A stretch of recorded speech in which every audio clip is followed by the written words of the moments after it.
উনি তো খুবই বিখ্যাত এবং নাম অনেক শুনেছি, ওনার সম্পর্কে পড়ে হচ্ছে, কিন্তু আজকে ওনার সঙ্গে আলাপ করে, ওনার পরিবারের সকলের সঙ্গে আলাপ করে খুব ভালো লাগলো।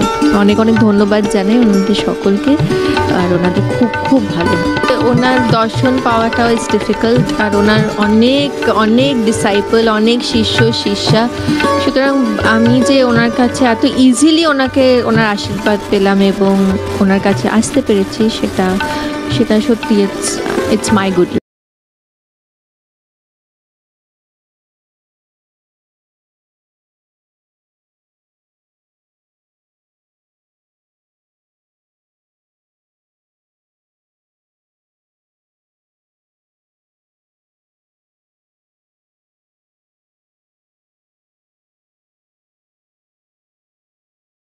নমস্কার, সকলকে প্রীতি শুভেচ্ছা ভালোবাসা। আজকে আমি বিশেষ কিছু নিয়ে আলোচনা করব, যে আলোচনাটা আপনাদের খুব কাজে লাগবে। এই তর্পণ নিয়ে সামনে আসছে মহালয়া। এই মহালয়ার দিন থেকে আমরা কি করব, দেবীপক্ষ পড়ে যাচ্ছে, আপ টু লক্ষ্মী পুজো পর্যন্ত দেবীপক্ষ। আপনারা গৃহপ্রবেশ করতে পারেন, আপনারা ভিত পুজো করতে পারেন, আপনারা শুভ কাজ করতে পারেন। এর জন্য ডেট তারিখ বার কিছু দেখার দরকার নেই। অনেকের ডেট নেই, অনেক সময় ডেট পায় না, গৃহপ্রবেশ সমস্ত কিছু ডেট পায় না। কিন্তু এই মহালয়ার পরদিন থেকে, অর্থাৎ 22শে সেপ্টেম্বর থেকে আপ টু লক্ষ্মী পুজো পর্যন্ত কিন্তু আমাদের দেবীপক্ষ, এই দেবীপক্ষের মধ্যে কিন্তু শুভ কাজ করা চলে। কোনো পঞ্জিকা দেখার দরকার নেই, শুধু টাইম টেবিলটা দেখে নেবেন, কখন বারবেলা ইত্যাদি ইত্যাদি, এগুলো কিন্তু করা যায়। তো যেটা বললাম, এই নবরাত্রি চলছে, নবরাত্রিতে সব কিছু শুভ কাজ হয় আমরা জানি। দুটো নবরাত্রি থাকে, একটা বাসন্তী নবরাত্রি, একটা শারদীয় নবরাত্রি। চৈত্র মাসে একটা নবরাত্রি হয়, এখন নবরাত্রি হয়। এই দুটো নবরাত্রি কিন্তু আমরা সবসময় মেনে থাকি। তো আমরা এই পিতৃপক্ষে আমরা কি করব, অনেকে কিন্তু তর্পণ করতে, কারা তর্পণ করবে, কারা তর্পণ করবে না। দেখুন, যাদের মা মারা গেছে তারা কিন্তু এই পিতৃতর্পণের দিনে তর্পণ করতে পারবে না। মা বাবা দুজনে মারা গেছে, তারা কিন্তু অবশ্যই গঙ্গার ঘাটে গিয়ে তর্পণ করবে। গঙ্গার ঘাটে না গেলেও পুকুরেও কিন্তু চলে, নদীতেও চলে। আর গঙ্গাতে তর্পণটা বলছে শ্রেষ্ঠ। তর্পণ মানে তৃপ্তি সাধন করানো। তর্পণ মানে হচ্ছে জল অঞ্জলি, জলাঞ্জলি। তর্পণ হচ্ছে তৃপ্তি সাধন করা পিতৃপুরুষদের উদ্দেশ্য।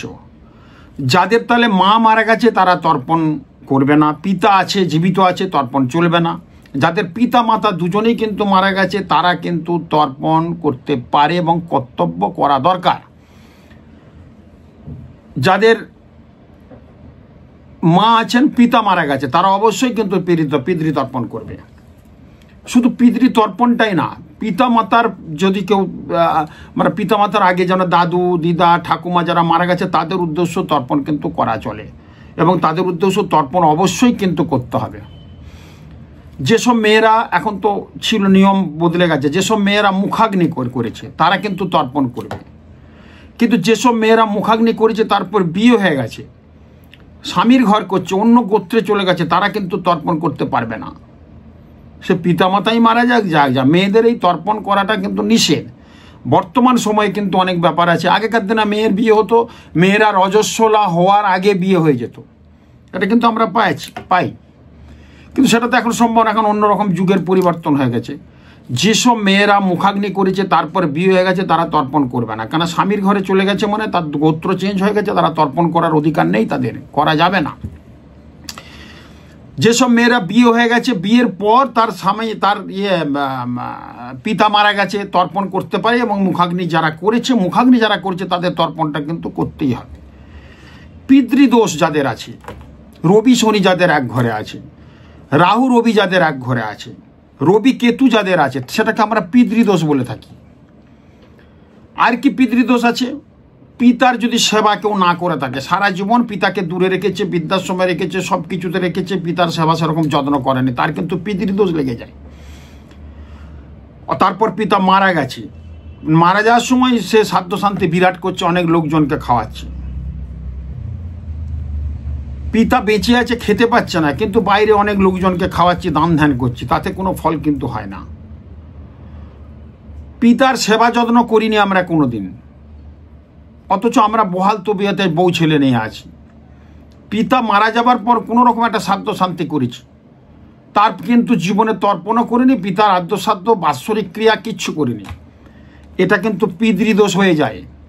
তার সঙ্গে রবি শনি যদি কারোর এক ঘরে থাকে, রবি কেতু যদি এক ঘরে থাকে, রবি রাহু যদি এক ঘরে কারোর থাকে, সেটাও কিন্তু পিতৃদোষের সমান। এই পিতৃদোষটা কাটানো আমরা সবসময় পারি না, কিন্তু এই মোক্ষম সময় কিন্তু এই মহালয়ার দিনে তর্পণ গঙ্গার ঘাটে গিয়ে পিতামাতার উদ্দেশ্যে জলদান করা, তাদের তৃপ্তি সাধন করানো। তর্পণ মানে তৃপ্তি সাধন করানো। এটা কিন্তু আমরা না করলে কিন্তু আমাদের ছেলে মেয়েদের প্রতি এফেক্ট হয়। আমি তো প্রচুর টাকার মালিক, হয়তো বিশাল কাজ করছে, বিরাট প্রমোটার, বিরাট ব্যাপার, অনেক ব্যবসা বড়, আপনার ছেলে মেয়ে মানুষ হচ্ছে না, পিতৃদোষটা কিন্তু ওখানে এফেক্ট হচ্ছে। তর্পণ বিধি যদি না পালন করি, তর্পণ বলছে নাও গঙ্গার ঘাটে যেতে পারেন, বাড়িতে ব্রাহ্মণ ডেকে করান, পাশে পুকুর থাকলে পুকুরে করান, বাড়িতেও পুজো পাঠ ছাদে বা বাড়ির একটা কোনো আলাদা ঘরে করা যেতে পারে, কিন্তু তর্পণটা করুন। যাই কিছু করুন, পৃথিবীতে অনেক পুজো দিচ্ছেন, বৈষ্ণোদেবী যাচ্ছেন, পুরী যাচ্ছেন, এই যাচ্ছেন, সেই যাচ্ছেন, সব পুজো দিচ্ছেন, কোনো ফল নেই। যদি পিতৃ তর্পণ না করা যায়, পিতার উদ্দেশ্যে যদি জল দেওয়া না যায়, পিতামাতার উদ্দেশ্যে যদি আমরা তর্পণ না করি, আমরা তাদের তৃপ্তি সাধন করাতে যদি না পারি, তাহলে আমাদের ছেলে মেয়েদের এফেক্ট হয়, পরে আমাদের প্রতি এফেক্ট হয়। এটা যদি না করা যায়, আমার ছেলে মেয়ে যখন বড় হবে, সেই পিতাকে আমরা যে দেখিনি আমার পিতাকে, সেই এফেক্টটা আমার ঘাড়ে কিন্তু আসবে। এটা কিন্তু সর্বজনশ্রী কিন্তু মিলিয়ে নেবেন। যারা সদমা মানুষ তারা কিন্তু অবশ্যই তিলকুশ দিয়ে কিন্তু করবে না তর্পণ, জব দিয়ে তর্পণ করবে। ব্রাহ্মণকে বলবেন তিলকুশ দিলে চলবে না। যারা সদবা যাদের স্বামী আছে সেই মেয়েরা তর্পণ করলে, বিধবা মানুষরা তিলকুশ দিয়ে কিন্তু তর্পণ করবে, তাদের পিতামাতার উদ্দেশ্যে করতে পারে। প্রেত তর্পণ করা যায়, সেটা তিলকুশ দিয়ে জব দিয়ে কিন্তু করা যায়, কিন্তু সদবা মানুষরা তিলকুশটা না দিলেই ভালো হয়, তাহলে স্বামীর প্রতি এফেক্ট হয় তার, তিলকুশ দিয়ে জব যদি করা যায়। এই যে তর্পণ করবেন, প্রথমে কিন্তু পূর্ব দিকে, তারপর উত্তর দিকে, শেষে কিন্তু দক্ষিণ দিকে। যম তর্পণ যেটাকে বলে, দেব তর্পণ পূর্ব দিকে, যম তর্পণ দক্ষিণ দিকে। প্রথমে দেবদেবীর যে তর্পণ হবে উত্তর বা পূর্ব দিকে, আর দক্ষিণমুখী কিন্তু করবেন। যদি গঙ্গার ঘাটে কেউ যান মিলিয়ে নেবেন, দক্ষিণ দিকে কিন্তু করবেন। আবার চন্দ্র রাহু যদি কারোর এক ঘরে থাকে, এটাকে মাতৃদোষ বলে। চন্দ্র শনি যদি এক ঘরে থাকে, এটা মাতৃদোষ বলে। চন্দ্র কেতু যদি এক ঘরে থাকে, সেটা মাতৃদোষ বলে। আপনার মা জীবিত আছে, আপনি সেবা করছেন না, মাকে দেখছেন না, একটা টাকা 500, 1000, 2000, 5000 পাঠিয়ে দিচ্ছেন, সেটাই কিন্তু কাফি না। জননী জন্মভূমিশ্চ স্বর্গাদপি গরিয়সী পিতা স্বর্গ পিতা ধর্ম পিতরি প্রতিমান্তম প্রিয়ন্তে সর্বদেবতা, আমরা যে বলে থাকি। অতএব সেই জায়গায় বলবো, কিন্তু অবশ্যই পিতামাতার উপরে কোনো গুরু নেই, তাদের কিন্তু তর্পণ, তাদের তিল তর্পণ, তাদেরকে জল অঞ্জলি দিতে হবে, তাদের তৃপ্তি সাধনা করতে হবে। শুধু এই নাই, আপনার পূর্বপুরুষ মারা গেছে, তাদের উদ্দেশ্য তো ওই দিন তর্পণ করা বিধি। বিশেষ করে যারা আত্মহত্যা করেছে, যেসব বাড়িতে বাবা মারা আত্মহত্যা করেছে, তাদের তর্পণটা আরও বিশেষভাবে করা দরকার। ষোড়শ পিণ্ডদান করতে বলছে। আর আমরা যখন দোষ, তো আমরা দেখি অনেক দোষ বুঝি, জ্যোতিষের কালসর্প দোষ আছে, এই দোষ আছে, সেই দোষ আছে, অনেক দোষ, কালসর্প দোষ, কেমন্দ্রম যোগ, মাঙ্গলিক দোষ, বীজ যোগ, গ্রহণ দোষ, দারিদ্র যোগ সব থাকে জ্যোতিষের না। আবার দোষ কী হয়ে যায়, এই দোষগুলোকে ছাপিয়ে যায়। যদি কোনো বাড়িতে মৃত ব্যক্তি মারা যায়, সে দোষ পায়, দোষটা যদি কাটানো না হয়। দোষ একটু পাওয়া ভালো, কিন্তু 4 পো পাচ্ছে, 3 পো পাচ্ছে, এই দোষগুলো কিন্তু যদি কাটানো হয়, ঠিক মতো পুজো পাঠ না করে, ব্রাহ্মণ দিয়ে যদি না কাটানো যায়, তাহলে কিন্তু বাড়ির বাস্তুদোষ হয়, বাড়ির এফেক্ট হয়, বাড়ির চারপাশে প্রেতাত্মা ঘোরাঘুরি করে, অশুভ দোষ কিন্তু গোলমাল হয়। এগুলো কিন্তু খেয়াল রাখতে হবে। এইগুলো যদি খেয়াল না খেয়ে, দেখুন কোথার থেকে কার কী হচ্ছে আমরা বুঝতে পারিনি, কিন্তু বাড়িতে অশান্তি, ডিস্টার্ব, প্রেতাত্মা ভর করেছে, বাড়িতে ইলেকট্রনিক্স দ্রব্য খারাপ হয়ে যাচ্ছে, বাস্তুদোষ হয়ে গেছে, বাড়িতে ঢুকলেই যেন একটা কেমন, বাইরে আছেন ভালো আছেন, বাড়িতে ঢুকলেই যেন ডিস্টার্ব। এইগুলো কিন্তু বাস্তুদোষ এবং প্রেতাত্মার ফলে কিন্তু এই বাস্তুটা দোষ হয়। বাস্তুদোষের আরও কারণ আছে, অন্য কারণও হয়, এগুলো কিন্তু বাস্তুদোষ কিন্তু হয়ে যায়। প্রত্যেকের উদ্দেশ্য বলবো, কিন্তু তর্পণটা করা খুবই দরকার। মহালয়ার দিন অবশ্যই কাককে খাবার দেবেন। প্রেতপক্ষ অর্থাৎ পিতৃপক্ষে যদি পশু পাখি, কাক এবং কুকুরকে খাওয়ানো হয়, কোনো বিস্কুট, কোনো রুটি, কোনো খাবার দাবার যদি খাওয়াতে পারেন, তাহলে পিতৃদোষ অনেকটা কেটে যায়। পশু পাখিকে খাওয়ান, বিশেষ করে কাক এবং কালো কুকুরকে খাওয়ান। রাহু এবং কেতুর অশুভ দোষ কিন্তু কেটে যায়। শনির অশুভ দোষ কাটে যদি কালো কুকুরকে খাওয়ান, কাক তো কালোই হয়, কালো কাককে যদি খাওয়ান। এই দিনে কিন্তু খাওয়াতে পারেন, তাহলে কিন্তু ভীষণ ভালো কাজ, পিতৃদোষ থেকে কিন্তু আপনি রেহাই পাবেন। এই পিতৃপক্ষ পড়ে যাচ্ছে কি ভাদ্র মাসের প্রতিপদ তিথি থেকে আপ টু মহালয়া পর্যন্ত কিন্তু এই পিতৃদোষ, এই পিতৃপক্ষে কিন্তু আমরা এই দোষগুলো করতে পারি। বিশেষ করে মহালয়ার দিনটা এত ভালো দিন, সারা বছরের মধ্যে একটাই কিন্তু এই পিতৃদোষ কাটানো বা পিতার উদ্দেশ্যে জলদান করা, এটা কিন্তু মক্ষম দিন, মক্ষম সময়, মক্ষম টাইম। অবশ্যই কিন্তু এই পিতৃতর্পণটা করুন গঙ্গার ঘাটে গিয়ে। বারবার বলছি গঙ্গার ঘাটে যেতে হবে কথা না, গঙ্গার ঘাটে শ্রেষ্ঠ, পুকুরেও করতে পারেন, নদীতেও করতে পারেন, যা অসুবিধে আছে কিছু বিশিষ্ট মানুষ আপনি করুন। বিশিষ্ট মানুষ বলে আপনার এফেক্ট হবে না সেটা না, কিন্তু বিশিষ্ট মানুষ বলে আপনার নাম প্রতিপত্তি বিরাট আছে বলে পিতৃদোষটা লাগবে না, এটা কিন্তু কথা না। এগুলো আমরা কিন্তু ভুল করে থাকি। সেই সব উদ্দেশ্য বাড়িতে ব্রাহ্মণ ডেকে একটু পুজো পাঠের মাধ্যমে থাকুন এবং পিতৃতর্পণটা করুন। স্বয়ং দাতা কর্ণের আমরা নাম শুনেছি। কর্ণ যখন মারা যায়, রথের চাকাতে তো মারা গেল, সপ্তরথীর আগমনে যে মারা গেল, কর্ণ মারা যাওয়ার পর যখন স্বর্গে গেল, ইন্দ্র তাকে সোনা দানা, এই রূপো হিরে জহরত সব খাবার দিচ্ছে। কর্ণ বলছে আমি এগুলো কি করে খাবো? বলে তুমি তো বাবু কিছু করনি, তোমার তো পিতৃতর্পণ তুমি করনি, কিছুই করনি, শুধু দানবীর দাতা দান দিয়ে গেছো। তার মানে এর আগে কথাটা বললাম যে দান করলেই সব কিছু হয় না, কিন্তু স্বর্গে গিয়ে ইন্দ্র খাবার দিচ্ছে হিরে জহরত সোনা দানা এইসব, বলে এটা কি করে খাবো? এটা তো খাবো না, তাহলে আমি বাঁচবো কি করে? বলে তুমি তো পিতৃতর্পণ করনি, পিতার উদ্দেশ্যে জলদান করনি, মাতার উদ্দেশ্যে জলদান করনি, কিছুই করনি। তখন কর্ণ বলল দেখুন ইন্দ্রদেব, আমি তো জানিই নি আমার পিতামাতাকে, মৃত্যুর আগের দিনে জানলাম কুন্তী আমার মা, মৃত্যুর আগের দিনে জানলাম কে বাবা কে মা, তাহলে আমি তাকে সময় কোথা পেয়েছি এই পিতৃতর্পণ করার? তখন কিন্তু কর্ণকে বলে ইন্দ্র বললাম কথাটা তো ঠিকই যুক্তিসঙ্গত, তুমি যাও আবার ফিরে যাও। আবার কিন্তু কর্ণ ফিরে এসেছিল কবে? ভাদ্র মাসের প্রতিপদ তিথিতে।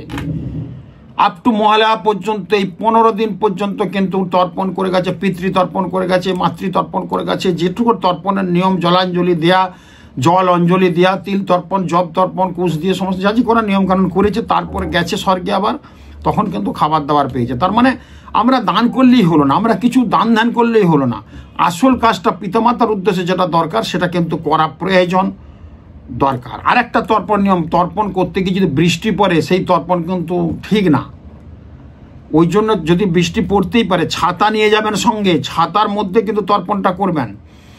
তর্পণ যে করছেন যদি বৃষ্টি চলে আসে সেই তর্পণের কোনো ইয়ে নেই, মানে কোনো সার্থকতা নেই কিন্তু।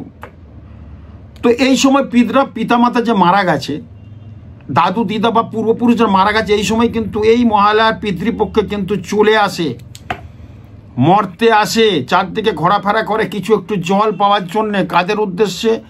ছেলে মেয়েদের উদ্দেশ্যে, ছেলে মেয়েরা যাতে একটু জল দান করে, এই জন্য প্রেতাত্মারা চলে আসে এই সময় স্বর্গ থেকে নিচে, মর্তের আশেপাশে ঘোরাঘুরি করে। আপনার আশপাশে ঘোরাবে, যদি একটু কখন দেবে বাবা, একটু ছেলে মেয়েরা আমার কখন দেবে, আমার পিতা আমি পিতা, আমার ছেলেরা কি করে আমাকে একটু জল দেবে, একটু তর্পণ করবে, তৃপ্তি সাধন করাবে। যার জন্যই কিন্তু এই সময় চলে আসে এই ভাদ্র মাসের প্রতিপদ থেকে আপ টু, এটা নিয়ম হচ্ছে ভাদ্র মাসের প্রতিপদ থেকে মহালয়া পর্যন্ত করা, কিন্তু আমাদের সময় সুযোগের অভাবে আমাদের সম্ভব না। কিন্তু মহালয়ার দিনে পিতৃতর্পণ আগামী 21শে সেপ্টেম্বর রবিবার পিতৃতর্পণটা সবাই কিন্তু করুন, খুব ভালো হবে। তাহলে পিতৃদোষ মাতৃদোষ কাটবে। যাদের পিতামাতা মারা গেছে তাদের প্রত্যেকের উদ্দেশ্য বলবো তর্পণটা অবশ্যই কিন্তু করুন, নাহলে কিন্তু ডিস্টার্ব হবে, অনেক কিন্তু প্রবলেম হবে। এই প্রবলেমের ফলে কিন্তু অনেক ডিস্টার্ব হয়, আমরা কিন্তু জানি, সন্ততিদের প্রতি এফেক্ট হয়। এগুলো কিন্তু অবশ্যই আমাদের করা দরকার। আমি বারবার বলবো তর্পণ বিধি, অনেকে জানতে চেয়েছেন তর্পণটা কি, তর্পণটা কেন, তর্পণ করলে কি হয়, এগুলো কিন্তু অবশ্যই কিন্তু দরকার। প্রথম কথা বলবো, সামনেই কিন্তু মহালয়ার দিনে সকালে তর্পণ, আমিও সকালে তর্পণ করব। আমারও পিতামাতা গত হয়েছেন, 2 বছর আগে মাতা গত হয়েছেন, বাবা 14 বছর আগে গত হয়েছেন। তো আমাকে তর্পণ করতেই হবে। সকালবেলা উঠে আমি কিন্তু আমার বাড়ির পাশে পুকুরে করি, আমি যেতে পারিনি কারণ মহালয়ায় আমার বিশাল একটা যজ্ঞ আছে, পুজো পাঠ আছে, আমার বাড়িতে কিন্তু মন্দির আছে, সেই মন্দিরে আমার পুজো পাঠ হবে ওই দিন। আপনারা সবাই জানেন মহালয়া প্রতিপদাদি কল্পারম্ভ, মা দুর্গার আগমন ওই দিন থেকেই। শ্রেষ্ঠ অমাবস্যা, এই শ্রেষ্ঠ অমাবস্যার দিনে মায়ের মাতৃপূজার আরাধনা করব আমি। বারবার বলেছি যাদের পিতৃদোষ আছে তারা এই অমাবস্যায় কাটানো হবে, আমার কাছে চলে আসবেন। যাদের কালসর্প দোষ আছে, যাদের কেমন্দ্রম যোগ আছে, বিয়ে হচ্ছে না ভাদ্র মাসে, বিয়ে হচ্ছে না ভাদ্র মাসের কৌশিক অমাবস্যা অনেক লোকের কাটিয়েছি আমি, বিয়ে হচ্ছে না, তাদের মাঙ্গলিক দোষ আছে, কেমন্দ্রম যোগ আছে, বৈধব্য যোগ আছে, ভৌম্য দোষ আছে। মাঙ্গলিক ভৌম্য দোষ, বৈধব্য যোগ একই দোষ। কালসর্প দোষ আছে, বিষ যোগ আছে, শনির সাড়ে সাথে চলছে। তাদের দোষগুলো মহালয়ার দিনে আমার মন্দিরে বেলা 12টার পর পবিত্র বেদ মন্ত্র উচ্চারণের মাধ্যমে বিশিষ্ট ব্রাহ্মণ সহকারে আমার যে মনমন্দির আছে কালী তারা ভুবনেশ্বরী ছিন্নমস্ত বাগলা ভৈরবী কমলার থেকে দশমহাবিদ্যা আছে, তার সঙ্গে তারামা আছে, অষ্টধাতুর কালীমা আছে, রামকৃষ্ণ সারদা মা, বিবেকানন্দ, বামদেব, লোকনাথ বাবা সমন্বিত একটি সুন্দর মন্দির আছে, ছোট্ট আমার মন্দির। এই মনমন্দিরে বিগত 32 বছর ধরে পুজো পাঠ করে আসছি। সমাজের স্বনামধন্য বিখ্যাত সব লোকের আমি ওখানে লাখ লাখ লোকের দোষ কাটিয়েছি, তারা কিন্তু ধন্য। এই দিন কিন্তু ধ্যান করতে হয়। মহালয়ার দিন অবশ্যই কাকপক্ষী খাওয়াবেন, আর আপনার যার আরাধ্য দেবী আছে তার ধ্যান করবেন। ধ্যান করলে নিজেকে ধন্য হওয়া যায়। ধ্যান মানে কি, কোনো দেবদেবীর প্রতিকৃতি মূর্তিটার অবয়ব বিবরণ দেওয়া আছে ধ্যানের মধ্যে। আপনি যদি লোকনাথকে বলেন লোকনাথের ধ্যান করুন, লোকনাথ বাবা। শিবের ধ্যান করুন, আপনি দুর্গা হলে দুর্গার ধ্যান করুন, সন্তোষী হলে সন্তোষী, লক্ষ্মী হলে লক্ষ্মীর ধ্যান করুন, মনসা হলে মনসার ধ্যান করুন। ওই দিন কিন্তু যে যার আরাধ্য দেবী প্রত্যেকে ধ্যান করবেন। গুরুর ধ্যান করুন। ধ্যান করলে নিজেকে ধন্য হওয়া যায়। আর মহালয়ার দিনে প্রত্যেকের উদ্দেশ্যে বলবো, অবশ্যই কিন্তু বাড়ির মাঝেতে মহালয়ার দিন ঘিয়ের প্রদীপ, মাটির প্রদীপ জ্বালিয়ে রাখুন। আর কুকুর বা কাককে বিস্কুট, রুটি যা খুশি খাওয়ান, দেখবেন অনেক পুণ্য হবে, অনেক ভালো হবে। অশুভ দোষ যদি থেকে থাকে সেগুলো সব কেটে যাবে। পিতৃপক্ষে দেখুন এই যোগটা কিন্তু ভীষণ ভালো। সূর্যগ্রহণ এবং চন্দ্রগ্রহণের মাঝে কিন্তু এই পিতৃপক্ষের অবসান, মাতৃপক্ষের শুরু মহালয়াটা পাচ্ছে কিন্তু। আবার রবিবার, রবি হচ্ছে পিতা, রবি হচ্ছে আত্মার কারক গ্রহ, সে রবিবারই কিন্তু পড়েছে পিতৃপক্ষের শেষে। একদম এই যোগটা কিন্তু ভীষণ অশুভ দোষ, এই জন্য খণ্ডনের মোক্ষম সময়। যারা দোষ কাটাতে চান তারা যোগাযোগ করুন। আমার মন্দিরে আসতে হবে আগের দিন। অনেকে প্রায় 100-150 লোক হয়ে গেছে। মন্দিরে আসতে হবে আগের দিন, নিরামিষ খেয়ে আসতে হবে। যার যেটা দোষ হবে সেই দোষ আমার লেখা আছে কাগজে, সেই মতো পুজো পাঠটা হবে, দোষ কাটানো হবে। অঞ্জলি দেবেন, মায়ের ভোগ দর্শন করবেন। ওখানে খাওয়া দাওয়ার সুন্দর রান্নার ব্যবস্থা আছে। প্রত্যেকের উদ্দেশ্যে প্রায় 300-400 লোক ওখানে খাবে, তার ব্যবস্থা। রাতেও আবার অন্যরকম রান্না, মায়ের ভোগ, রাতেও রান্না বান্না হবে। রাতেও অনেকে আসবে যজ্ঞ দেখতে, যজ্ঞ করতে। বগলামুখীর কাজ হবে, সরস্বতীর কাজ হবে। মা সরস্বতী অর্থাৎ নীল সরস্বতী কবচ বানানো হবে, বগলামুখীর কাজ হবে, শত্রুনাশের কাজ হবে। যাদের বিবাহ হচ্ছে না তাদের কাজ হবে, যাদের বন্ধাত্ম তাদের কাছে প্রত্যেকের একটা মিসেলেনিয়াস কাজ আমি করবো ওই দিন রাত্রে, সারা রাত ধরে।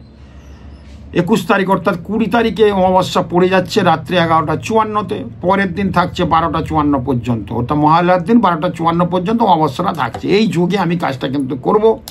পিতৃপক্ষের এই কাজগুলো কিন্তু করুন, ভীষণ ভালো কিন্তু ফল পাওয়া যাবে। আর তর্পণ বিধি যেটা বললাম ওটা কিন্তু করুন। ব্রাহ্মণ তো অবশ্যই নেবেন, একটা ব্রাহ্মণকে দিয়ে করিয়ে নেবেন, আপনারা পারবেন না। জল অঞ্জলি দেন, তর্পণ করুন, আপনার পিতা মাতার উদ্দেশ্যে দিন, দেখবেন আপনার ভালো থাকবে, আপনাকে আশীর্বাদ দেবে, আপনার অনেক উন্নতি হবে। খুব ভালো থাকুন, নমস্কার।